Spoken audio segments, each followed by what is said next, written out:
ছোটবেলায় ভাবতাম সবার বাবা মা সবাইকে কত আদর করে, আর আমার মা বাবা আমাকে একটুও ভালোবাসে না। এত রাগী কেন? কোথাও বের হলেই আগের থেকে বলে যেতে হতো কোথায় যাব, কখন ফিরব। রাতে 9টায় কারফিউ লাগতো, 9টার মধ্যে বাড়ি ফিরতেই হবে। কোনো কোনো জায়গায় যাওয়ার তো পারমিশনই পেতাম না। কোথাও কোথাও যাওয়ার পারমিশন পেতে বাড়ির ছোটোখাটো কাজ করে পারমিশন আর্ন করতে হতো। এরপরেও ফোনে বারবার ঠিক আছিস তো, ঠিক আছিস তো, তাড়াতাড়ি বাড়ি ফিরবি কিন্তু, এসব তো লেগেই থাকতো।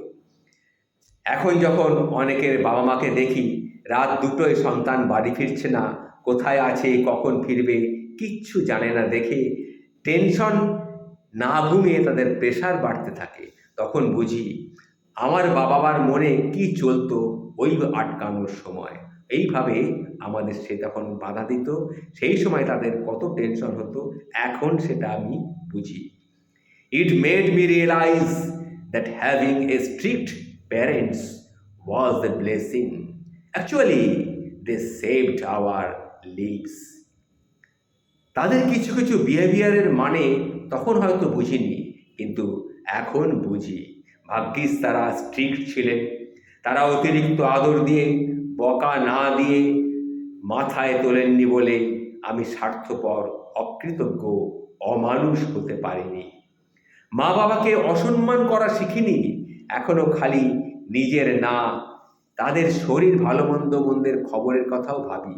আর বাবা মাকে খালি মাঝরাতে দরজা খোলার দারোয়ান আমি বানাইনি। এটাই হচ্ছে আসল কথা। রাতে দেরি করলে বাবা বলতো বাইরেই থেকে যা না, আসার কি দরকার ছিল। বারবার খেতে ডাকার পরেও না এলে মা বলতো, শোন, দেরি করে বাড়ি ফিরেছিস যখন, আমাদের খাওয়া হয়ে গেছে, থালা মেজে টেবিল মুছে ঘরে রেখে তারপরে শুতে যাবি। বাবা মা জন্ম দিয়েছে বলেই 25-30 বছর বয়স অবধি আমাদের খাওয়া পরা, জামা জুতো, চুল কাটার টাকা এসব জুগিয়ে যেতে বাধ্য। এরকম যারা মনে করে তাদের থেকে কুসন্তান আর কেউ হয় না। বাবা মার স্নেহ তাদের কিন্তু দুর্বলতা নয়। And some of you really need to respect that. নমস্কার।